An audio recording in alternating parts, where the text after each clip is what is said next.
कभी ऐसा महसूस हुआ है कि ये जो खुद को बेहतर बनाने की कोशिश है, सेल्फ इम्प्रूवमेंट जिसे कहते हैं, उसमें हम कभी-कभी और ज्यादा बेचैन हो जाते हैं। हाँ बिल्कुल। जैसे मेडिटेशन कर रहे हैं पर मन में तुलना चल रही है, या कामयाबी चाहिए लेकिन शांति खो रही है। ये बहुत आम है और काफी छुपा हुआ जाल भी। हाँ, आज हम इसी पर बात करेंगे जिसे हमारे स्रोत कहते हैं आध्यात्मिक भौतिकवाद, स्पिरिचुअल मटेरियलिज्म। आध्यात्मिक भौतिकवाद, ये सुनने में ही विरोधाभासी लगता है। हाँ है।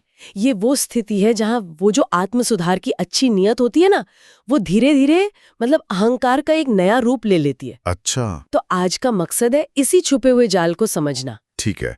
तो ये बात तो समझ आती है कि बेहतर बनने की इच्छा तो स्वाभाविक है, मतलब हम सब ग्रो करना चाहते हैं। बिल्कुल। पर ये विकास कब अहंकार बन जाता है, कैसे होता है ये? देखिए, होता यह है कि विकास के नाम पर हम अनजाने में एक नया, ज्यादा सोफिस्टिकेटेड अहंकार पाल लेते हैं। जैसे स्रोत में उदाहरण भी हैं।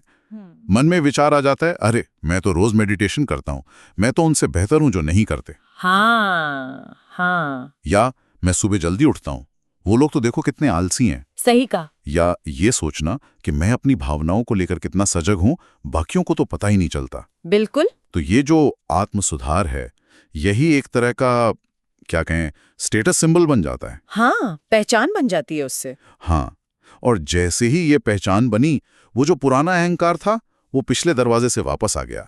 बस इस बार उसने नकाब बदल लिया है, आध्यात्मिक या सेल्फ ग्रोथ वाला।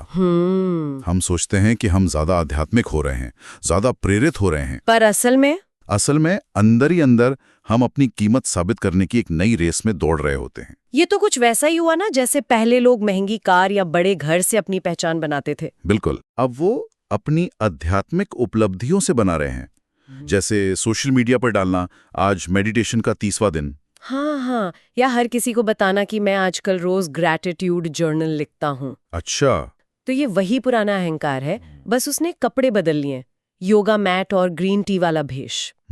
और स्रोत यहाँ एक बहुत जरूरी सवाल उठाते हैं कि क्या इन चीजों से वाकई अंदरूनी शांति मिल रही है? हाँ, ये है मैं। या ये बस एक और चेकलिस्ट है जिसे टिक करके एक खोखला सा संतोष मिल रहा है? कहीं ये उपलब्धियां हमारे अहंकार के लिए नए मेडल तो नहीं बन गई? पर इसका मतलब क्या ये है कि अनुशासन, जैसे रोज मेडिटेशन करना या जल्दी उठना, ये सब हमेशा अहंकार ही है? इनकी कोई वैल्यू नहीं? नहीं, ऐसा बिल्कुल नहीं है। अनुशासन और अभ्यास का बहुत मूल्य है। फर्क नियत का है, मंशा का। अच्छा, इंटेंशन। हाँ, इंटेंशन।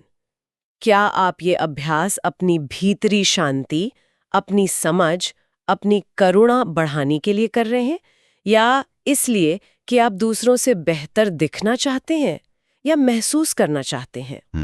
जब वो अभ्यास दिखावा बन जाए, तभी वो आध्यात्मिक भौतिकवाद है। तो फिर वास्तविक विकास जो सच्चा है, वो कैसा महसूस होता है अगर वो ऐसा दिखावटी नहीं है? स्रोत बताते हैं कि असली विकास में शो ऑफ नहीं होता, कोई शोर शराबा नहीं, कोई घोषणा नहीं।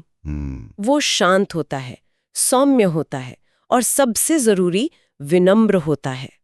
जब किसी को सच में अंदरूनी शांति मिलती है ना, जब वो खुद से जुड़ता है, तो उसे बाहर की दुनिया को कुछ भी साबित करने की जरूरत नहीं रहती। मतलब वो जो एक अंदरूनी मजबूरी सी होती ना, तुलना करने की या गिल्ट महसूस करने की या परफॉर्म करने की, वो खत्म हो जाती है। हाँ बिल्कुल, बस जीने में एक सहजता आ जाती है, बिना किसी बाहरी तारीफ या वैलिडेशन के। बिल्कुल, वो एक आंतरिक स्थिरता है जो बाहरी हालात पर कम निर्भर करती है।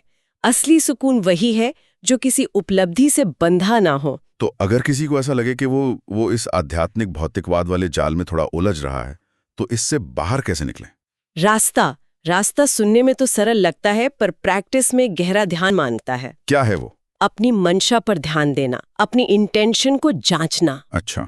अब जो भी कर रहे हैं, ध्यान, जर्नलिंग, कोई किताब पढ़ना, रुक कर खुद से पूछें, मैं ये क्यों कर रहा हूँ? अपनी शांति के लिए या अपनी एक इमेज बनाने के लिए? लेकिन ये मंशा पहचानना क्या हमेशा इतना आसान होता है? अहंकार तो बड़ा चालाक होता है ना? हाँ, ये आपने बहुत सही मुद्दा उठाया। अहंकार बहुत चालाक है। इसीलिए स्रोत ये नहीं कहते कि अगर जवाब इमेज वाला है तो प्रैक्टिस छोड़ दो। तो फिर? बल्कि वो सलाह देते रुको और अपनी उस जरूरत को देखो, वो जो इच्छा है ना बेहतर दिखने की, उसे देखो बिना जजमेंट के, बस एक दर्शक की तरह।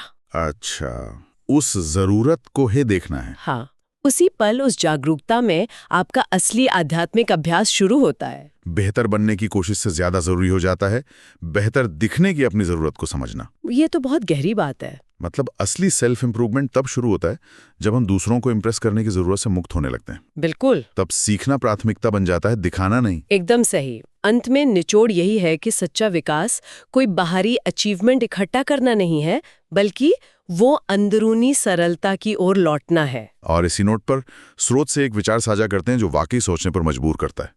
असली आध्यात्मिकता विशेष बनने के बारे में नहीं है, ये फिर से सरल बनने के बारे में है। Real spirituality is not about becoming special, it's about becoming simple again. इसी विचार के साथ आज की ये चर्चा समाप्त करते हैं।